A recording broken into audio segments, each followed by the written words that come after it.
family. Go ahead. Start. How you guys doing, YouTube families? Jimmy and Philip, Raimondo Family Reptiles. Here shipping out on Lemonblast. She produced 2 years in a row for us. Great breeder. So anyway, just going to show you how we package up the snakes and send them off. Now, just bear in mind that all the snakes, I think all of them usually ship through FedEx. It goes to a third-party shipper like Reptiles Express, and we're not getting paid from Reptiles Express to say their name, but that's who we use, reptilesexpress.com. And then the third-party shipper, but then they ship through FedEx.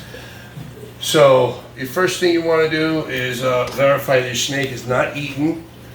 Up here on the board, verify your snake is not eaten for 5 to 7 days, because that's why this way it has time to go to the bathroom. So it's not when the person who receives an animal gets it, she's not going to get a big pile of poop in the bag, and it's going to be a mess for the snake. And actually, it could harm the snake.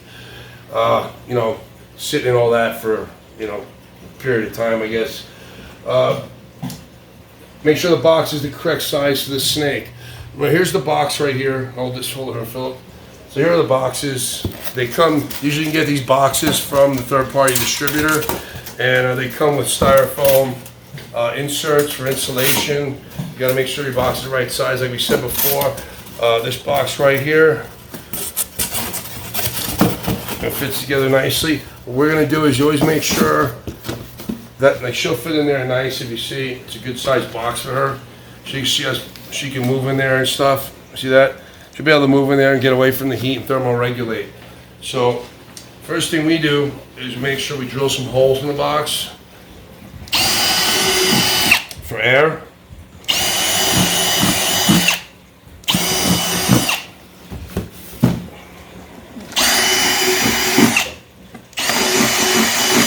You don't want to get crazy with the holes, just a couple is good, because you want to keep the heat in, especially in the winter.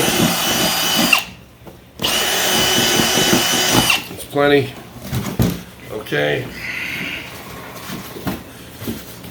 Now, what we like to do, we'll stay on our chart here, is use a nice cloth sack. They have these snake bags with little tie-offs and stuff. And that'll help you tie off the snake. We use electrical tape on the edge. I usually carry rolls of electrical tape to tie off the bag. That works the best, I think. And then what we do is we put a paper towel on the bottom of the bag. In case the snake does go to the bathroom, we could absorb the urination. So, let's put her in. Place her all the way in. Nice and gently. Okay. So you make sure she's all the way in there. Don't want to tie her, get her head caught or her tail caught in this end. Okay, now this bag is big enough where I can just do a one loop, tie off. Okay, like this. Nice and tight, a loop. I like doing this old school style. They say your snake might be able to work its way out of there. I don't think so, I've never had one escape. But I guess anything can happen, anything's possible. Enough time and effort, snakes can really do anything, they're amazing. Now you see the snake can fit in there, no problem. Got plenty of room to thermoregulate in there. Next thing you want to do is use a heat pack, right? Cold pack in the summer, heat pack in the winter. 40-hour heat pack, they sell these you can get these on Amazon. Okay, remember, very important, there's a bottom and a top. This is the top of the heat pack with the red line. The bottom is placed toward the box. So I've heard there's theories on this. You can put the heat pack on the side of the box or the top. Okay, and you don't want to put the tape all over it. Now, I keep putting it on the top. I think that's the way to go for right now. I think if you put it on the side, the snake can thermoregulate a little more. But I think it might be a little colder this week, so we're gonna put it on the top. We're gonna tape it off real quick. So this is the red tape we use. Now this is stucco mold tape for exterior homes. I found that usually works the best to stick the pouch to the styrofoam. And the way you do it. Okay, some nails here. So we're going to put the tape on there, like that. Another piece. Power it one more time.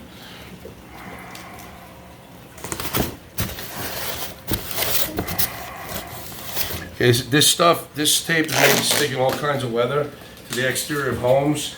Out here in Nevada, we have stucco-based homes for the exterior shell of the home. And you really need something that sticks because it's like rock, it's like rough rock, sand stuff that gets on there, and regular tape doesn't stay at all when you're taping up your projects at the outside. Okay, so that's taped off pretty good. Notice I got all the edges of the heat. Now the heat tape is still come off, the heat pouch can still come off and give the snake heat. Now, turn towards the bottom of the snake like so. Okay. And then, the next thing you want to do is add packing material. So heat pack, cold pack, and packing material. So newspaper, any type of pack. So this is so the snake, when it starts shipping, they hit bumps and stuff, especially during turbulence, doesn't get tossed all over the place. You know, the snake can still move.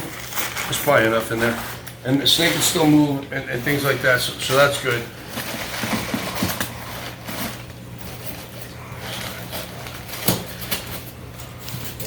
So now we'll put this on there like so. And then what you do is, we already added the snake, and then you just box it up, you tape it up, you know? All right, so I got my little tape measure. So this is a 12 by 15 by 8. And this box right here with that weight, that snake's about, what, 2,000? About like 2,400 grams. It's gonna be like $87 easy just to ship. So I know a lot of people advertise on Morph Market 65, but most of the snakes nowadays are, you know, $86 at least. Now, B-Man wants me to show you guys how to weigh the snake. I don't think I need to show you that. Here's a scale we use, okay? You just put the package on there, on the scale, and you weigh it, and then you make your label online. You download your label, you print it out, you attach it to the box, tape it up. Snake's good to go. You got to drop it off at FedEx, usually before 5:30, so it gets out that night. And you call your client and you let them know, hey, shipped out the snake. Be on the lookout for 11 o'clock tomorrow morning. Okay, YouTube, so now we have taped up the box and affixed the label. As you can see where it's going, it's not, you're gonna blur that out, Brian? Yes, I will Okay, be. so, and then you also gotta have your labels on here. I'll put my hands over here. Python Regis, which is the scientific name of the animal. You have to have that fixed to the box as well, so they know what they're transporting in the plane. Here's our scale that we used to weigh the package. Remember, you gotta do it in pounds. This package came to 6.12 pounds. So you gotta, you know, they don't give you that point, was that 8 off, so you gotta go to 7 pounds, unfortunately, and pay for the 7. So this box costs $88 plus to ship. So everybody's thinking it's cheap to ship animals. It is definitely not. But it's part of the cost of doing business, I guess. Is it Phil? Oh, Phil. Remember inside, did we miss anything? We got the animal in the box, we printed the labels, we affixed the labels, live animals in there, type of animal inside, the Latin name, the number of animals, that there's only one. We seal the box with packing tape, and then we ship it overnight, and we are off to get the animal out.